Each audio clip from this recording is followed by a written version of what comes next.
Doctor Daljit Singh eye hospital Mall Road Amritsar ਨਾ ਸਿਰਫ ਅੰਮ੍ਰਿਤਸਰ ਬਲਕਿ ਵਿਦੇਸ਼ਾਂ ਦੇ ਵਿੱਚ ਵੀ ਇੱਕ ਜਾਣਿਆ ਮਾਣਿਆ ਨਾਮ ਹੈ। ਅੱਖਾਂ ਦੀ ਹਰ ਬਿਮਾਰੀ ਦਾ ਇਲਾਜ ਇੱਥੇ ਮਿਲਦਾ ਹੈ। ਡਾਕਟਰ ਦਲਜੀਤ ਸਿੰਘ ਜਿਨ੍ਹਾਂ ਨੇ ਇਸ ਹਸਪੀਟਲ ਦੀ ਸ਼ੁਰੂਆਤ ਕੀਤੀ, ਬੇਹੱਦ ਅੰਤਕ ਮਿਹਨਤੀ ਇਨਸਾਨ ਤੇ ਅੱਜ ਉਸ ਨੂੰ ਇਸ ਮੁਕਾਮ ਤੇ ਆਪਣੀ ਮਿਹਨਤ ਸਦਕਾ ਲੈ ਕੇ ਆਏ। ਅੱਜ ਉਹਨਾਂ ਦੇ ਪੂਰਨਿਆਂ ਤੇ ਚੱਲਦਿਆਂ ਹੋਇਆਂ ਇਹ ਹਸਪੀਟਲ ਦਿਨ ਦੁਗਣੀ ਰਾਤ ਚੌਗਣੀ ਤਰੱਕੀ ਕਰ ਰਿਹਾ ਹੈ। Doctor Daljit Singh eye hospital विखे मोतिया, glaucoma, squint, VR surgery, LASIK laser, eye trauma, contact lens, diabetic eye clinic ते होर कई बीमारियां दा सफल इलाज किया जाता है। इत्थे बहुत ही एक्सपीरियंस्ड डॉक्टर्स की टीम है जो मिलके काम करती है ते इस हॉस्पिटल नूं दिन दुगनी ते रात चौगनी तरक्की वाल नूं लिजा रही है। साडी टीम ने इत्थों दे डॉक्टर्स दे नाल गलबात की जिन्हां ने सानू doctor Daljit Singh eye hospital दीयां विशेषतावां बारे दस्सिया। साडी टीम नाल गलबात करदिआं डॉक्टर्स ने दस्सिया कि वो डॉक्टर दलजीत सिंह जी दे राह ते चल रहे ने ते मरीजां दी बढ़ चढ़ के सेवा करन दे इच्छुक ने। आओ चलते हैं doctor Daljit Singh eye hospital Amritsar. दर्शकों, अभी हम बात करेंगे डॉक्टर अरुण वर्मा जी के साथ, जिनकी लंबी एसोसिएशन थी डॉक्टर दलजीत जी के साथ, और अभी भी ये जो हॉस्पिटल है उसमें इनका बहुत बड़ा रोल है।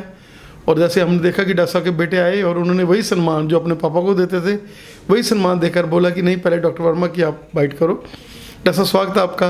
क्या कहना चाहेंगे कि ये हॉस्पिटल जिसने आज लाखों आदमियों की और औरतों की जो है निगाह को एक नई ज़िंदगी दी है और वो लोग एंजॉय कर रहे हैं, क्या कहना चाहेंगे? मैं डॉक्टर साहब का स्टूडेंट हूँ। डॉक्टर साहब के साथ, डॉक्टर दलजीत सिंह के साथ मेरा एसोसिएशन 1973 से है। मैं उनके अंडर मैंने पोस्ट ग्रेजुएशन की।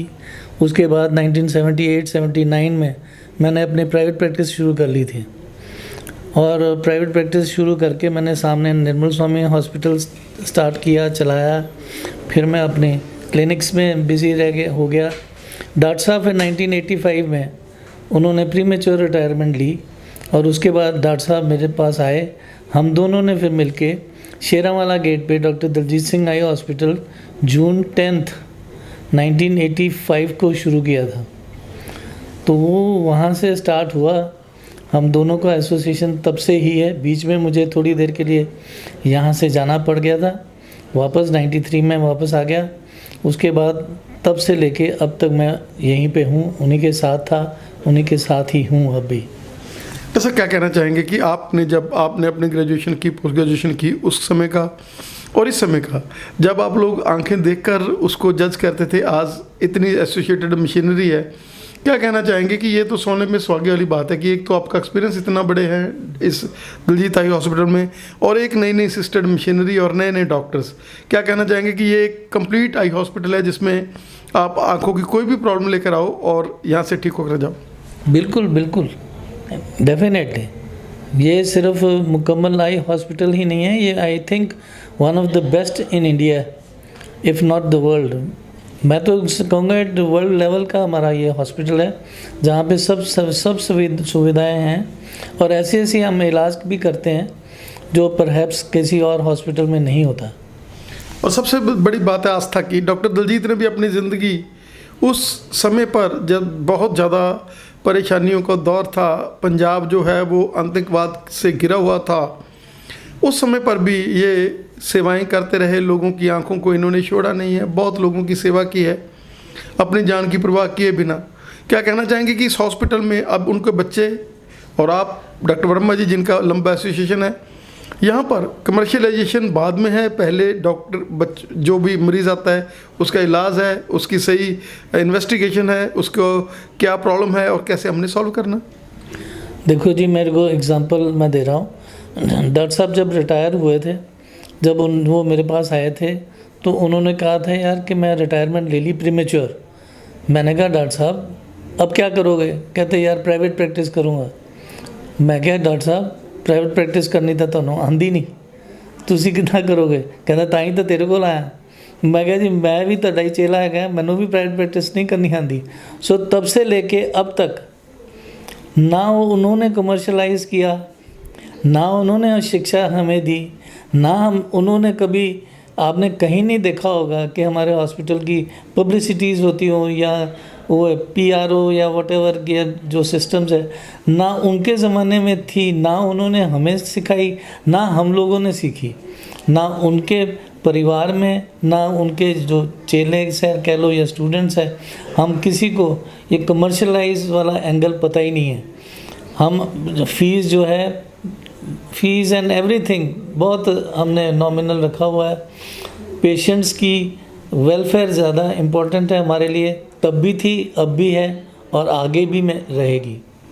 सर, वर्ल्ड क्लास फैसिलिटी से लैस ये हॉस्पिटल आज जो भी नई मशीनरी आती है, जो भी वर्ल्ड में नई नई इन्वेंशंस होती हैं, वो मशीनरी यहाँ पर इंस्टॉल होती है, लेकिन पेशेंट्स का जेब का ध्यान रखा जाता है। गरीब लोगों के लिए उसमें भी जो भी ज़्यादा से ज़्यादा कंसेशन होती है वो यहाँ पर होती है। और आप सभी लोग जो है एक आस्था के साथ, एक डेडिकेशन के साथ और भगवान का नाम लेकर कि हमने पेशेंट्स की सेवा करनी है, ये सेवा का केंद्र है। डॉक्टर दलजीत की अब याद है, उन यादों में वर्मा जी आप और उनके बच्चे हैं जो उनको श्रद्धांजलि एक तरह की दे रहे हैं कि जो भी यहाँ से आए अच्छे तरीके से जाए और वो मन में एक जो भावना लेकर आता है कि हम डॉक्टर दलजीत के पास जा रहे हैं, उसको यही लगे कि अभी भी डॉक्टर दलजीत के पास ही हम। हाँ जी, बिल्कुल जी, बिल्कुल। डॉक्टर साहब तो मेरे पास ही बैठे हैं, मैंने उनकी तस्वीर अपने साथ ही लगाई हुई है। और जब भी मैं किसी से भी बात करता हूँ तो मैं कहता हूँ मैं डॉक्टर दलजीत सिंह के साथ हूँ, तो कई लोग हैरान हो जाते हैं कि डॉक्टर दलजीत सिंह के साथ। मैं कह जी, वो फिज़िकली हो ना हो, उनकी शिक्षा, उनकी प्रेजेंस हम सब के, सारे हॉस्पिटल के, उनके परिवार, सारे हॉस्पिटल के स्टाफ, सब में डॉक्टर साहब समाये हुए हैं। He is there with us. अभी हम बात कर रहे हैं डॉक्टर शाहिद राजीव जी के साथ, जो इस हॉस्पिटल के साथ एसोसिएटेड हैं। डॉक्टर साहब, स्वागत है आपका। शुक्रिया जी, शुक्रिया। डॉक्टर साहब, क्या कहना चाहेंगे कि इस हॉस्पिटल में अलग अलग तरह की जो फैसिलिटीज़ है वो मिल रही हैं, और आप किस फील्ड से हैं और कैसे आप यहाँ सेवाएं दे रहे हैं?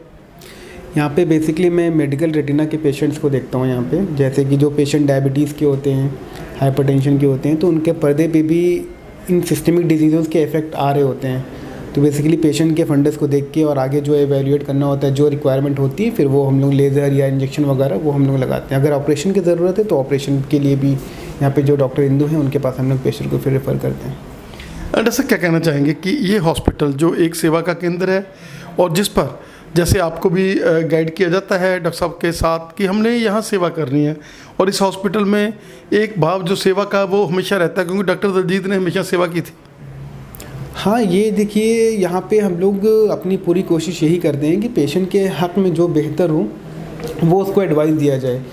जैसे कि यहाँ पे पेशेंट अगर आया है तो अगर उसको ज़रूरत है ट्रीटमेंट की तो हम ट्रीटमेंट करेंगे। अगर लगता है कि उसका सिर्फ ड्रॉप से काम चल जाना है तो हम ड्रॉप से काम चलाएंगे। अननेसेसरीली हम लोग कोई सर्जरी या कोई इन्वेस्टिगेशन कभी पेशेंट पे इम्पोज नहीं करते हैं। कैटरैक्ट पेशेंट को है, अगर पेशेंट कंफर्टेबल है कि हमें कोई प्रॉब्लम नहीं है, उसको चश्मे के साथ विजन क्लियर है, तो हम लोग बोल देते हैं कि हाँ, वेट एंड वॉच कर सकते हो। ऐसे बहुत से पेशेंट्स, आज ही 2 पेशेंट लखनऊ साइड के आए थे कि डॉक्टर साहब वहाँ पे तो किसी ने बोल दिया कि हमें ऑपरेशन करवाना है, बट हमें दिक्कत नहीं, आप बताओ ज़रूरत है कि नहीं। तो हम लोगों ने उसका एग्जामिन किया उसको स्लिट लैम्प पे। हमने बताया कि भाई अभी कोई इमरजेंसी नहीं है, आप अगर चाहते हो रुकना तो रुक भी सकते हो, कोई इतना इमरजेंसी नहीं है। तो जो पेशेंट के हक़ में बेटर राय होती है, बेटर ओपिनियन होता है, वो हम लोग अपनी तरफ से देते हैं। कभी कोई सर्जरी या इन्वेस्टिगेशन कभी इम्पोज नहीं करते पेशेंट के ऊपर। जैसे प्रेजेंट सिनेरियो है और बच्चे आजकल ज़्यादा स्क्रीन पे रहते हैं, हम लोग भी मोबाइलों पर ज़्यादा रहते हैं, और ड्राई आई जो है वो भी एक बहुत ज़्यादा बड़ा जो है एपिडेमिक ही बन चुका है, क्योंकि हर तीसरा चौथा बंदा जो ड्राई आई से ग्रस्त हो रहा है। क्या करना चाहिए? क्या हमें वही पानी के छिट्टे, वही हमें पुरानी जो चीज़ें हैं वही करनी चाहिए, या हमें एक क्वालिफाइड डॉक्टर से तो विज़िट करके उसके साथ जो सलाह लेनी चाहिए? देखिए, ड्राई आई ये एक बहुत बड़ी प्रॉब्लम इस वक्त बन चुकी है, specially during the Covid era. जब लॉकडाउन हो चुके थे तो सब चीज़ ऑनलाइन हो गई थी। हम लोग पहले बच्चों को मना करते थे मोबाइल मत यूज़ किया करो, मत यूज़ किया करो, बट कोविड लॉकडाउन के दौरान सारी टीचिंग वगैरह सब कुछ ऑनलाइन हो चुकी थी, तो बच्चों को बोलना पड़ता था, लो बेटा मोबाइल और क्लास अटेंड करो। हम लोग भी उस वक्त काफ़ी मजबूर थे कि कोई ऑप्शन नहीं था हमारे पास। उसके बाद उसका नतीजा ये निकला कि जब वो बच्चे स्कूलों में गए तब बल्क में बच्चे आना शुरू हुए हमारे पास कि टीचर ने बताया बच्चे को ब्लैक बोर्ड नहीं दिख रहा है, बच्चे को ब्लैक बोर्ड नहीं दिख रहा है। सारे पेशेंट को, मैक्सिमम बच्चों को चश्मे की रिक्वायरमेंट लगाने लगी है। तो जो बच्चे ज़्यादा चश्मे का ज़्यादा नियर वर्क करते हैं, मोबाइल देख रहे हैं, तो फिर उससे दो चीज़ों की प्रॉब्लम ज़्यादा कॉमन हो रही है। एक तो ड्राइनेस की हो रही है, क्योंकि जैसे मैं आपसे बात कर रहा हूँ तो मैं अपनी आईलिड्स को ब्लिंक भी कर रहा हूँ साथ में, और ये जो रेट होता है ना 15 to 20 पर मिनट होता है। बट अगर मैं ही मोबाइल देख रहा हूँ तो ये रेट ब्लिंकिंग का जो है ना ये 4 to 5 पर मिनट हो जाता है। इसकी वजह से जो हमारे आइज़ के ऊपर एक्वस की लेयर है वो इवेपोरेट होने लगती है, तो उस वजह से हमारी आंखों में ड्राइनेस होती है। अभी हम बात कर रहे हैं डॉक्टर इंदु सिंह जी के साथ, एक ऐसा नाम जिन्होंने बहुत बड़ी सेवा की है इस हॉस्पिटल में, और अपने फादर इन ला के जो पाइप पूर्ण हैं उन्हीं के ऊपर चल कर ही ये हॉस्पिटल सेवा कर रहा है। डॉक्टर साहब स्वागत है आपका। Thank you. डॉक्टर साहब क्या कहना चाहेंगे कि ये कंप्लीट एक हॉस्पिटल है आइज़ का, कि बंदा जब आता है तो उसको कोई भी आइज़ की प्रॉब्लम हो तो अलग अलग फील्ड हैं, अलग अलग तरह के टेस्ट्स हैं, अलग अलग तरह की मशीनरी है, और ये हॉस्पिटल जब वो यहाँ आता है तो उनको ये लगता है कि नहीं यहाँ डॉक्टर दलजीत प्रेजेंट हैं, उनको वही फीलिंग आती है। और वैसा ही अगर हम बात कर लें तो पॉकेट फ्रेंडली भी है, इसमें बहुत ज़्यादा ध्यान रखा जाता है लोगों की पॉकेट्स का भी। क्या कहना चाहेंगे? कहना तो यही चाहूँगी जी कि पिछले 37 ईयर्स से यही काम कर रहे हैं, कोशिश तो कर रहे हैं कि लोगों को खुशी दे सकें। लोग जो बीमारियों से इतने ज़्यादा दुखी होते हैं, उनकी ज़िंदगी कुछ एटलीस्ट इस तरह से हम ठीक कर सकें कि देख सकें वो अच्छा। सो काफ़ी देर से यही काम कर रहे हैं, और डॉक्टर दलजीत सिंह तो हैं ना आसपास, सारी उम्र उन्होंने मरीज़ों के लिए लगा दी। सो उनको हम कैसे कह सकते हैं कि वो नहीं है, वो तो यही हैं, हमारे आसपास ही हैं। अभी भी हम सबको प्रेरणा वही दे रहे हैं, उनकी वजह से ही हम लोग, जैसे वो पेशेंट्स का ध्यान रखते थे, हम भी कोशिश कर रहे हैं कि हम भी पेशेंट्स को कुछ खुशियाँ दे सकें, कुछ उनकी स्वास्थ्य का ध्यान रख सकें। डॉक्टर साहब, ये हॉस्पिटल जिसमें हर तरह के टेस्ट, हर तरह की मशीनरी, और आप डॉक्टर्स जो टीम है वो बहुत ही हाईली क्वालिफाइड और वर्ल्ड क्लास मशीनरी, लेकिन वर्ल्ड क्लास मशीनरी होने के बावजूद भी यहाँ के जो टेस्ट है, यहाँ के जो चार्जेस हैं, वो बंदा चंडीगढ़ जाता है, बंदा और बड़े बड़े शहरों में जाता है, तो उससे बहुत ज़्यादा मतलब उनको बड़ा ईज़ महसूस होता है, क्योंकि हमेशा इस हॉस्पिटल ने कमर्शियलाइजेशन नहीं बल्कि सेवा का जो भाव है वो भी साथ में रखा हुआ है। देखिए, हम लोग ने जब शुरू किया था हॉस्पिटल, मैं 85 की बात कर रही हूँ, 1985 में ये हॉस्पिटल शुरू हुआ था। तभी से मन में बस एक ही बात थी कि हम एज डॉक्टर्स, हम लोग बिजनेसमैन नहीं हैं, हम लोग सिर्फ डॉक्टर्स हैं और हमें डॉक्टर ही रहना है। बिजनेस करना होता, पैसे ही कमाने होते तो और बहुत से रास्ते हैं पैसे कमाने के, बिजनेस करते, फिर डॉक्टरी में अगर आए हैं तो फिर पैसे कमाने वाली बात तो हमने कभी सोची भी नहीं है। बहुत से मरीज़ हैं, अभी आपके आने से पहले जिसको देख रही थी, 2 पेशेंट्स, उन दोनों का टोटल फ्री ऑपरेशन किया गया, वो भी पर्दे का ऑपरेशन। पर्दे के ऑपरेशन काफ़ी महंगे होते हैं, मगर उन दोनों का फ्री किया गया। दोनों की एक आंख थी, अगर कोई एक आंख वाला पेशेंट आता है तो उसको तो हम सोचते भी नहीं उसके पास पैसे हैं कि नहीं। अगर मेरे हिसाब से डॉक्टर्स डिफरेंट तरह के लोग होते हैं, सारे डॉक्टर्स, मेरे को नहीं लगता ये कॉरपोरेट हॉस्पिटल्स का जो सिस्टम है उसमें शायद बिजनेस के बारे में सोचा जाता है, मगर जो हमारे टाइम के जो डॉक्टर्स, पुराने डॉक्टर्स बैठे हैं, वो तो डॉक्टरी को कभी बिजनेस नहीं सोचते। हम लोग तो, हमारे मन में तो यही होता है कि जो यहाँ आए, और वैसे भी हम लोग अगर आसपास सारे लोग सुखी हैं, अगर सारे लोग खुश हैं तो हम लोग खुश रह सकते हैं। और हमारे लिए तो सबसे बड़ा इनाम ही यही है कि मरीज़ की आंखें बन जाएं, मरीज़ खुश होके आए। और क्या चाहिए हमें? पैसा 1 लाख हो, 1 करोड़ हो, अगर किसी के लिए बहुत है तो बहुत है, नहीं बहुत तो चाहे जितना मर्जी करोड़ों में किसी के पास पैसा हो, एनफ तो कभी भी नहीं होता। सो इसका क्या फ़ायदा? खाना तो वही है ना, टाइम तो उतना की है हर किसी के पास, और अल्टीमेटली जो जिसका जन्म हो उसने जाना है। सो काम करके जाएं, खुशियाँ दे के जाएं, और क्या चाहिए। अभी हमें डॉक्टर के भल्ला जी के साथ। डॉक्टर साहब, स्वागत है आपका हमारे स्पेशल शो में। Thank you. डॉक्टर साहब, ये हॉस्पिटल जो एक आस्था का केंद्र है उन लोगों के लिए, चाहे वो पंजाब में बैठे हैं, चाहे वो राजस्थान में बैठे हैं, चाहे हरियाणा में बैठे हैं, हिमाचल में बैठे हैं, दूर दूर से पेशेंट, क्योंकि डॉक्टर दलजीत ने जो सेवाएं की थी अपनी, वो ऐसी सेवाएं थी जिसके साथ उन्होंने एक बहुत बड़ा एम्पायर खड़ा कर दिया था। लोगों के मन में वो श्रद्धा उनके प्रति, और वही जो यहाँ पर जैसे अभी हमने देखा कि बहुत सारे फ्री पेशेंट का इलाज हो रहा है, और यहाँ पर कमर्शियलाइजेशन नहीं बल्कि सेवा के भाव से, और आप सभी टीम वाले जुड़े हुए हो। डॉक्टर भल्ला, आपका स्वागत है, क्या कहना चाहेंगे? Thank you. ये यहाँ पे सिर्फ ऐसा नहीं है कि पंजाब, हरियाणा या हिमाचल से ही पेशेंट्स आते हैं।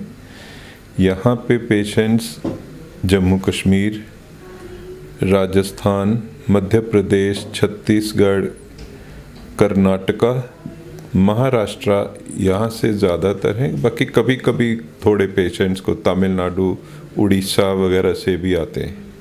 And not only that, we do get patients from abroad, जैसे हांगकांग, सिंगापुर, पाकिस्तान से अब कुछ देर से नहीं आ रहे, वो तो गवर्नमेंट ने कोई रिस्ट्रिक्शंस वहाँ की थी।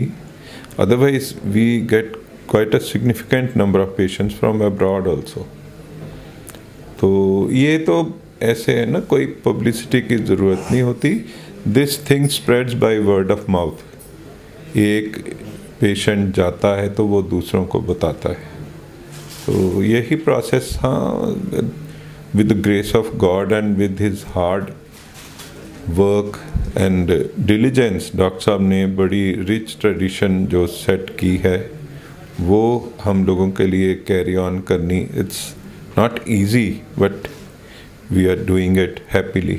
दर्शकों, पंजाब प्लस चैनल ਤੇ ਤੁਹਾਡਾ ਸਵਾਗਤ ਹੈ। ਅੱਜ ਅਸੀਂ ਆਏ ਹਾਂ ਦਲਜੀਤ ਆਈ ਹਸਪੀਟਲ, ਇੱਕ ਐਸਾ ਨਾਮ ਜਿਨ੍ਹਾਂ ਨੇ ਲੰਬੇ ਸਮੇਂ ਤੋਂ ਸੇਵਾਵਾਂ ਜਿਹੜੀਆਂ ਕੀਤੀਆਂ, ਔਰ ਇਹ ਹਸਪੀਟਲ ਜਿਹੜਾ ਕਿ ਉਸ ਟਾਈਮ ਦੇ ਉੱਪਰ ਡਾਕਟਰ ਸਾਹਿਬ ਨੇ ਜਿਹਦਾ ਮੂਰਤੀ ਇੱਕ ਪੁਰਾਣੇ ਚੌਂਕੀਦਾਰ ਤੋਂ ਕਰਾਇਆ, ਉਹਨਾਂ ਦੇ ਮਨ ਦੇ ਵਿੱਚ ਹਮੇਸ਼ਾ ਜਿਹੜੇ ਲੋਕ ਆ ਉਹਨਾਂ ਲਈ ਬੜੀ ਵੱਡੀ ਸ਼ਰਧਾ ਸੀਗੀ, ਔਰ ਉਹੀ ਸ਼ਰਧਾ ਨੂੰ ਲੈ ਕੇ ਹਸਪੀਟਲ ਅੱਗੇ ਚੱਲਦਾ।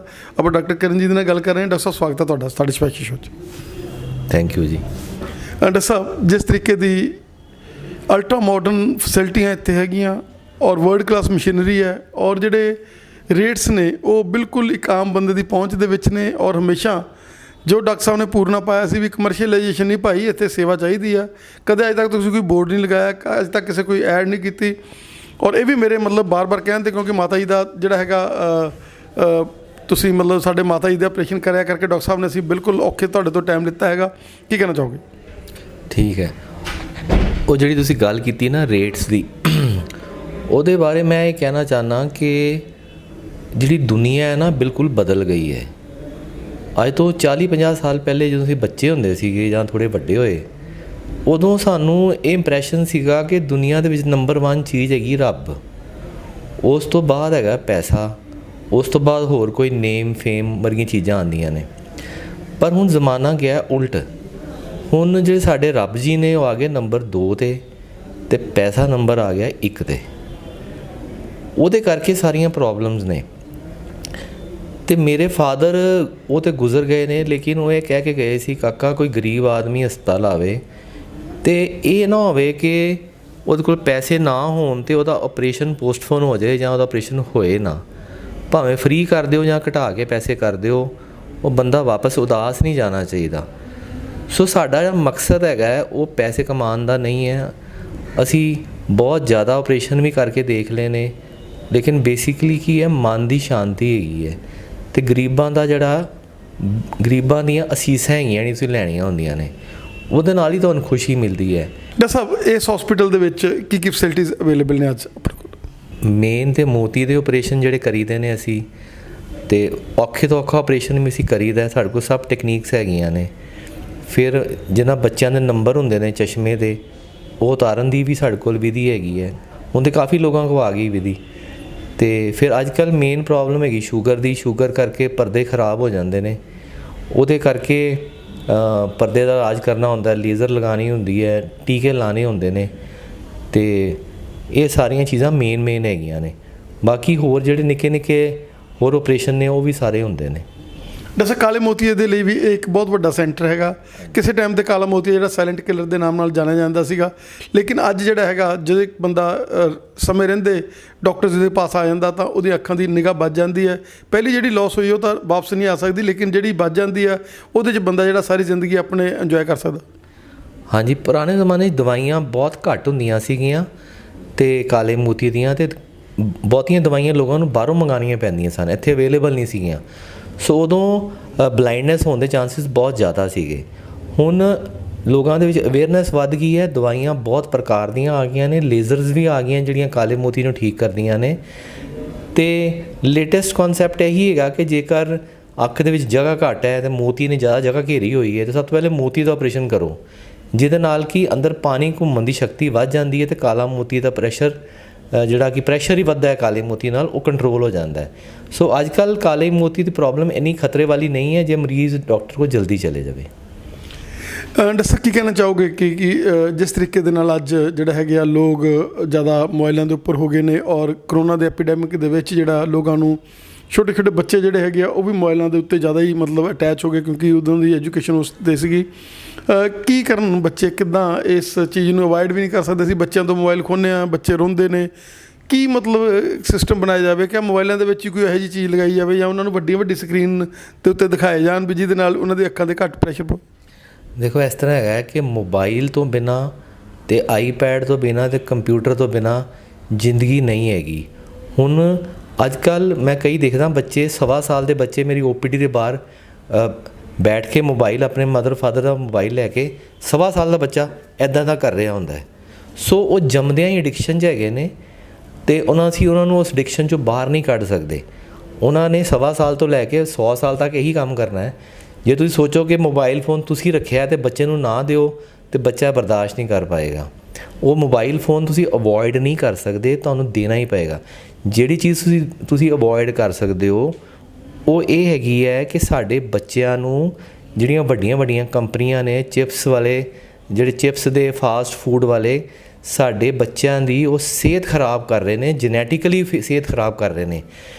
ਨੰਬਰ ਬੱਚਿਆਂ ਦਾ ਵੱਧ ਰਿਹਾ ਨੋ ਡਾਊਟ ਫੋਨ ਨਾਲ, ਲੇਕਿਨ ਬੱਚਿਆਂ ਦਾ ਨੰਬਰ ਗਲਤ ਖਾਣਿਆਂ ਨਾਲ ਖਾ ਕੇ ਵੀ ਨੰਬਰ ਵੱਧ ਰਿਹਾ ਹੈ। ਉਹ ਨਹੀਂ, ਸਹੀ ਕੁਛ ਵੀ ਨਹੀਂ ਹੈਗਾ, ਸਭ ਨਸ਼ਾ ਹੈਗਾ। ਇਹ ਚਿਪਸ, ਕੁਰਕਰੇ, ਇਹਨਾਂ ਸਭ 'ਚ ਉਹੀ ਹੈਗਾ ਅਜੀਨੋਮੋਟੋ, ਜਿਹਨੂੰ ਮੋਨੋਸੋਡੀਅਮ ਗਲੂਕਾਮੇਟ ਕਹਿੰਦੇ ਆ, ਜਿਹੜਾ ਕਿ ਚਾਈਨਾ 'ਚ ਜ਼ਰਾ ਕੁ ਯੂਜ਼ ਹੁੰਦਾ ਹੈ ਟੇਸਟ ਬਣਾਉਣ ਲਈ। ਇੱਥੇ ਜ਼ਿਆਦਾ ਪਾਉਂਦੇ ਨੇ ਤਾਂ ਕਿ ਲੋਕ ਐਡਿਕਟ ਹੋ ਜਾਣਗੇ ਅਤੇ ਚਿਪਸ ਕੁਰਕਰੇ ਜ਼ਿਆਦਾ ਖਾਣਗੇ, ਜ਼ਿਆਦਾ ਉਹਨਾਂ ਦੀ ਵਿਕਰੀ ਹੋਏਗੀ, ਉਹਨਾਂ ਜ਼ਿਆਦਾ ਪ੍ਰੋਫਿਟ ਹੋਏਗਾ। ਸੋ ਬੱਚਿਆਂ ਨੂੰ ਸਾਨੂੰ ਉਹ ਚੀਜ਼ਾਂ ਖਵਾਉਣੀਆਂ ਚਾਹੀਦੀਆਂ ਜਾਂ ਐਜੂਕੇਟ ਕਰਨਾ ਚਾਹੀਦਾ ਹੈ ਕਿ ਬੇਟਾ ਆਪ ਕੋਈ ਡਰਾਈ ਫਰੂਟਸ ਖਾਓ, ਕੋਈ ਦੇਸੀ ਘਿਓ ਖਾਓ, ਮਲਾਈ ਖਾਓ, ਸ਼ਿਕੰਜਵੀ ਪੀਓ, ਨਿੰਬੂ ਉਹਦੇ ਵਿੱਚ ਹੁੰਦਾ ਹੈ। ਸੋ ਇਹੋ ਜਿਹੀ ਕੁਦਰਤੀ ਚੀਜ਼ਾਂ ਜਿਹੜੀਆਂ ਸਾਡੇ ਮਾਂ-ਬਾਪ ਸਾਨੂੰ ਦਿੰਦੇ ਰਹੇ ਅਤੇ ਸਾਡੇ ਮਾਂ-ਬਾਪ ਨੂੰ ਉਹਨਾਂ ਦੇ ਮਾਂ-ਬਾਪ ਦਿੰਦੇ ਰਹੇ ਨੇ, ਉਹ ਚੀਜ਼ ਦੇਣ ਦੀ ਲੋੜ ਹੈਗੀ ਹੈ। ਬਾਕੀ ਅੱਜ ਕੱਲ੍ਹ ਡਾਕਟਰਸ ਇਹ ਵੀ ਕਹਿੰਦੇ ਨੇ ਜੀ, ਕਦੀ ਡਾਕਟਰਾਂ ਨੇ ਇਹ ਨਹੀਂ ਮਨਾ ਕੀਤਾ, ਜਿਹੜੇ ਸਪੈਸ਼ਲਿਸਟ ਹੁੰਦੇ ਨੇ ਕਦੀ ਮਨਾ ਨਹੀਂ ਕਰਦੇ ਬੱਚਿਆਂ ਨੂੰ ਜਾਂ ਵੱਡਿਆਂ ਨੂੰ ਕਿ ਤੁਸੀਂ ਕੋਲਡ ਡਰਿੰਕ ਨਾ ਪੀਓ, ਪੀਜ਼ਾ ਨਾ ਖਾਓ, ਬਰਗਰ ਨਾ ਖਾਓ। ਉਹ ਕਹਿੰਦੇ ਖਾਓ, ਲੇਕਿਨ ਦੇਸੀ ਘਿਓ ਨਾ ਖਾਓ। ਜਦ ਕਿ ਦੇਸੀ ਘਿਓ ਜਿਹੜਾ ਉਹ ਸੇਵੀਅਰ ਹੈਗਾ, ਉਹ ਐਂਟੀ ਕੈਂਸਰ ਹੈਗਾ, ਐਂਟੀ ਏਜਿੰਗ ਹੈਗਾ। ਅਸੀਂ ਸਾਰੇ ਲੋਕ ਜਿਹੜੇ ਆ ਦੇਸੀ ਘਿਓ ਛੱਡ ਕੇ ਅਤੇ ਰਿਫਾਈਨਡ ਆਇਲਸ ਵਾਲੇ ਪਾਸੇ ਚਲੇ ਗਏ ਆ। ਕਸਰਤ ਅਸੀਂ ਛੱਡ ਦਿੱਤੀ ਹੈ, ਕੈਂਸਰ ਸਾਡੀ ਫੈਮਲੀਆਂ 'ਚ ਹਰ ਪਾਸੇ ਆ ਗਿਆ ਹੋਇਆ ਹੈ। ਸੋ ਸਾਨੂੰ ਆਪਣਾ ਪੁਰਾਣੇ ਜ਼ਮਾਨੇ ਦਾ ਜਿਹੜਾ ਫਾਰਮੂਲਾ ਸੀ ਜ਼ਿੰਦਗੀ ਦਾ, ਉਹਨੂੰ ਫੋਲੋ ਕਰਨਾ ਬਹੁਤ ਜ਼ਰੂਰੀ ਹੈਗਾ। ਖਾਓ ਪੀਓ, ਨਾਲੇ ਯੋਗਾ ਕਰੋ, ਸੈਰ ਕਰੋ, ਖੁਸ਼ ਰਹੋ, ਕਿਸੇ ਨੂੰ ਧੋਖਾ ਨਾ ਦਿਓ। ਸਭ ਤੋਂ ਵੱਡੀ ਗੱਲ ਹੈ ਕਿਸੇ ਨੂੰ ਧੋਖਾ ਨਾ ਦਿਓ। ਕਿਸੇ ਨੂੰ ਧੋਖਾ ਦਿਓਗੇ, ਡਿਸਓਨੈਸਟੀ ਕਰੋਗੇ, ਉਹਦੇ ਨਾਲ ਤੁਹਾਡਾ ਰੱਬ ਦਾ ਦਿੱਤਾ ਹੋਇਆ ਸੌਫਟਵੇਅਰ ਖਰਾਬ ਹੋ ਜਾਏਗਾ, ਜਾਂ ਤੁਹਾਡਾ ਬਾਡੀ ਦੇ ਅੰਦਰ ਸੌਫਟਵੇਅਰ ਖਰਾਬ ਹੋ ਜਾਏਗਾ। ਇੱਕ ਵਾਰੀ ਖਰਾਬ ਹੋ ਜਾਏ ਉਹ ਰਿਪੇਅਰ ਨਹੀਂ ਕਦੀ ਹੋ ਸਕਦਾ। ਸੋ ਜੋ ਖਰਾਬ ਹੋ ਕੇ ਰਿਪੇਅਰ ਨਹੀਂ ਹੋ ਪਾਏਗਾ, ਫਿਰ ਬਿਮਾਰੀਆਂ ਆਉਣੀਆਂ ਸ਼ੁਰੂ ਹੋ ਜਾਣਗੀਆਂ। ਸੋ ਰੱਬ ਦਾ ਸ਼ੁਕਰ ਕਰੋ ਸੌਫਟਵੇਅਰ ਲਈ, ਉਹਦੀ ਇੱਜ਼ਤ ਕਰੋ। ਮੇਰੇ ਹਿਸਾਬ ਨਾਲ ਤਾਂ ਇਹ ਚੀਜ਼ਾਂ ਇੰਪੋਰਟੈਂਟ ਨੇ। ਆਈਫੋਨ ਨੂੰ ਤੁਸੀਂ ਜਾਂ ਫੋਨਸ ਨੂੰ ਤੁਸੀਂ ਅਵੋਇਡ ਨਹੀਂ ਕਰ ਸਕਦੇ, ਬੱਚਿਆਂ ਨੂੰ ਨਾ ਦੇਣਾ। ਡਾਕਟਰ ਸਾਹਿਬ, ਯਾਰ ਇੰਸਟੀਟਿਊਸ਼ਨ ਲੰਬੇ ਡਾਟਾ ਤੁਹਾਡੇ ਕੋਲੇ, ਸਾਨੂੰ ਸਮਾਂ ਦੇਣ ਦੇ ਲਈ ਔਰ ਇੰਨੇ ਯੂਜ਼ਫੁਲ ਟਿਪਸ ਜਿਹੜੇ ਹੈਗੇ ਆ। ਹੋਰ ਕਰਨੀ ਚਾਹੁੰਦਾ। ਹਾਂਜੀ, ਯੂ ਮਸਟ ਸੇ। ਹਾਂ, ਉਹ ਹੈਗੀ ਹੈ ਕਿ ਅਸੀਂ ਪ੍ਰੋਫੈਸ਼ਨਲ ਹੈਗੇ ਹਾਂ। ਸਾਡੇ ਵਰਗੇ ਪ੍ਰੋਫੈਸ਼ਨਲ ਅਜੇ ਹੋਰ ਵੀ ਹੈਗੇ ਨੇ। ਮੈਂ ਪ੍ਰੋਫੈਸ਼ਨਸ ਦਾ ਨਾਂ ਨਹੀਂ ਲਵਾਂਗਾ, ਇਹ ਪ੍ਰੋਫੈਸ਼ਨ ਉਹ ਪ੍ਰੋਫੈਸ਼ਨ ਜਿਨ੍ਹਾਂ 'ਚ ਲੋਕ ਪ੍ਰੋਫੈਸ਼ਨਲ ਹੈਗੇ ਨੇ। ਲੋਕ ਅੱਜ ਕੱਲ੍ਹ ਪ੍ਰੋਫੈਸ਼ਨਲਸ ਕੋਲ ਕੋਲ ਆਪਣੀ ਸਲਾਹ ਲੈਣ ਜਾਂਦੇ ਨੇ, ਆਪਣੀ ਗਾਈਡੈਂਸ ਲੈਣ ਜਾਂਦੇ ਨੇ। ਲੇਕਿਨ ਪ੍ਰੋਬਲਮ ਇਹ ਹੈ ਕਿ ਗਾਈਡੈਂਸ ਲੈਣ ਜਾਂਦੇ ਨੇ ਤੇ ਉਹੀ ਪ੍ਰੋਫੈਸ਼ਨਲ ਉਹਨਾਂ ਲੋਕਾਂ ਨੂੰ ਜਿਹੜੇ ਮਦਦ ਲੈਣ ਜਾਂਦੇ ਨੇ ਪਹਿਲੇ ਉਹਨਾਂ ਨੂੰ ਮਿਸਗਾਈਡ ਕਰਦੇ ਨੇ। ਮਿਸਗਾਈਡ ਕਰਕੇ ਇਸ ਲਈ ਮਿਸਗਾਈਡ ਕਰਦੇ ਨੇ ਤਾਂ ਕਿ ਬਿੱਲ ਉਹਨਾਂ ਦਾ ਵੱਡਾ ਬਣੇ। ਸੋ ਪਹਿਲੇ ਮਿਸਗਾਈਡ ਕਰਦੇ ਨੇ, ਕੇਸ ਖਰਾਬ ਕਰਦੇ ਨੇ, ਉਸ ਤੋਂ ਬਾਅਦ ਫਿਰ ਉਹਨੂੰ ਠੀਕ ਕਰਦੇ ਨੇ, ਉਹਦੇ ਨਾਲ ਮਨੀ ਜ਼ਿਆਦਾ ਜਨਰੇਟ ਕਰਨਾ ਚਾਹੁੰਦੇ ਨੇ। ਮੈਂ ਹੱਥ ਜੋੜ ਕੇ ਬੇਨਤੀ ਕਰਦਾ ਕਿ ਇਹ ਇਹੋ ਜਿਹੇ ਕੰਮ ਨਹੀਂ ਕਰਨੇ ਚਾਹੀਦੇ, ਭਾਵੇਂ ਕੋਈ ਪ੍ਰੈਪਰੇਸ਼ਨ ਵੀ ਹੋਵੇ। ਜਿਹੜਾ ਮਰੀਜ਼ ਤੁਹਾਡੇ ਕੋਲ ਆਇਆ ਹੈ ਉਹਨੂੰ ਇੱਜ਼ਤ ਦਿਓ, ਉਹਨੂੰ ਸਿੰਸੈਰਿਟੀ ਨਾਲ ਰੱਬ ਨੂੰ ਯਾਦ ਕਰਕੇ ਉਹਦਾ ਇਲਾਜ ਕਰੋ ਜਾਂ ਉਹਦਾ ਸੋਲਵ ਕਰੋ ਜਿਹੜੀ ਪ੍ਰੋਬਲਮ ਹੈਗੀ ਹੈ। ਲੇਕਿਨ ਕਿਸੇ ਨਾਲ ਧੋਖਾ ਨਾ ਕਰੋ, ਕਿਉਂਕਿ ਰੱਬ ਤੁਹਾਨੂੰ ਬਖਸ਼ੇਗਾ ਨਹੀਂ। ਇੱਕ ਚੀਜ਼ ਤੁਹਾਨੂੰ ਦੇਖ ਰਹੀ, ਤੁਹਾਨੂੰ ਲੱਗਦਾ ਤੁਹਾਨੂੰ ਕੋਈ ਦੇਖ ਨਹੀਂ ਰਿਹਾ, ਲੇਕਿਨ ਤੁਹਾਨੂੰ ਕੋਈ ਦੇਖ ਰਿਹਾ ਹੈ ਜਿਹੜਾ ਕਿ ਤੁਹਾਨੂੰ ਫਿਰ ਇਹੋ ਜਿਹੀ ਸੱਟ ਮਾਰੇਗਾ, ਤੁਸੀਂ ਸਾਰੀ ਉਮਰ ਯਾਦ ਰੱਖੋਗੇ। थैंक यू डॉक्टर साहब। Thank you ji. डॉक्टर साहब, वो छोटा सा बूटा जो फादर इन लॉ ने लगाया था आज शानदार पेड़ का रूप धारण करके सेवा का पुंज बन के सेवा कर रहा है, और वही वाइब्रेशंस, वही माइंड सेटअप, उसी तरह से इस हॉस्पिटल में सेवाएं हो रही हैं। उस समय पर मशीनरी की कमी होती थी, इतनी ज़्यादा मशीन्स नहीं होती थी, लेकिन आजकल मशीनरी असिस्टेंट्स भी है साथ में। क्या कहना चाहेंगे कि ये जो हॉस्पिटल है दलजीत आई हॉस्पिटल एक आस्था का केंद्र बना हुआ लोगों के लिए, हम पंजाब हिंदुस्तान की बात करें सारे वर्ल्ड में जो है ये हॉस्पिटल मशहूर है, और जब भी बात आती है तो लोगों को खुशी होती है इस बात की कि अच्छा डॉक्टर दलजीत, मैंने अपने दादी का ऑपरेशन कराया, मैंने अपने मम्मा का ऑपरेशन कराया, तो लोगों को बहुत ज़्यादा मज़ा आता है। क्या कहना चाहेंगे? यही कि डॉक्टर साहब ने सही ट्रीटमेंट करने की गाइडेंस दी है कि हमेशा पेशेंट पॉइंट ऑफ व्यू से देखो कि उसका क्या बेनिफिट है, ये ना देखो कि हॉस्पिटल का क्या बेनिफिट है। सो ये संस्कार उन्होंने दिए, हम उसी को फॉलो करने की कोशिश कर रहे हैं। डॉक्टर साहब, जैसे आप किस चीज़ के स्पेशलिस्ट हैं, आप अपने बारे में बताएं।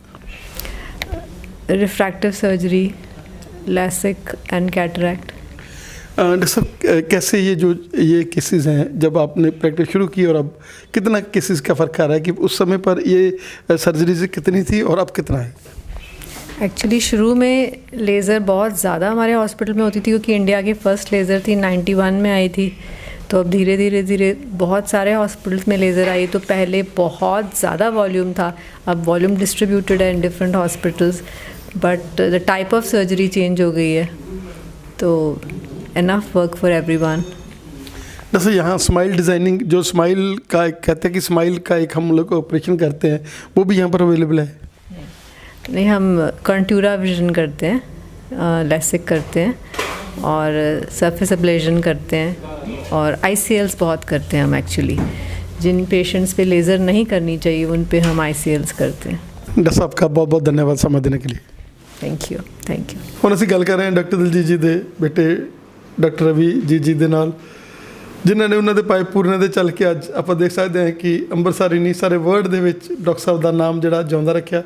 ਡਾਕਟਰ ਰਵੀ ਜੀ, ਤੁਹਾਡਾ ਸਵਾਗਤ ਹੈ ਸਾਡੇ ਸਪੈਸ਼ਲ ਸ਼ੋਅ 'ਚ। ਥੈਂਕ ਯੂ ਜੀ, ਥੈਂਕ ਯੂ। ਡਾਕਟਰ ਸਾਹਿਬ, ਉਹ ਪੀੜ ਜਿਹੜੀ ਡਾਕਟਰ ਸਾਹਿਬ ਨੇ ਪਾਈ ਸੀਗੀ, ਜਿਸ ਤਰੀਕੇ ਦੇ ਨਾਲ ਉਹਨਾਂ ਨੇ ਡਾਕਟਰੀ ਦੇ ਪ੍ਰੋਫੈਸ਼ਨ ਨੂੰ ਇੱਕ ਨੋਬਲ ਪ੍ਰੋਫੈਸ਼ਨ ਔਰ ਇੱਕ ਸੇਵਾ ਵਾਲਾ ਪ੍ਰੋਫੈਸ਼ਨ ਸਮਝ ਕੇ ਸਾਰੀ ਜ਼ਿੰਦਗੀ ਸੇਵਾ ਕੀਤੀ, ਉਹਨਾਂ ਹੀ ਆਸ਼ਾਵਾਂ ਦੇ ਉੱਤੋਂ ਜਿਸ ਤਰੀਕੇ ਨਾਲ ਉਹਨਾਂ ਨੇ ਇੱਕ ਚੌਂਕੀਦਾਰ ਤੋਂ ਇਹਦਾ ਮਹੂਰਤ ਕਰਾਇਆ, ਔਰ ਉਹਨਾਂ ਦੀ ਮੈਂਟੈਲਿਟੀ ਦਾ ਪਤਾ ਲੱਗਦਾ ਵੀ ਇਸ ਇਨਸਾਨ ਨੇ ਕਿਵੇਂ ਸਾਰੀ ਜ਼ਿੰਦਗੀ ਜਿਹੜੀ ਹੈਗੀ ਆਪਣੇ ਆਪ ਨੂੰ ਲੋਕਾਂ ਦੇ ਨਾਲ ਅਟੈਚ ਰੱਖਿਆ।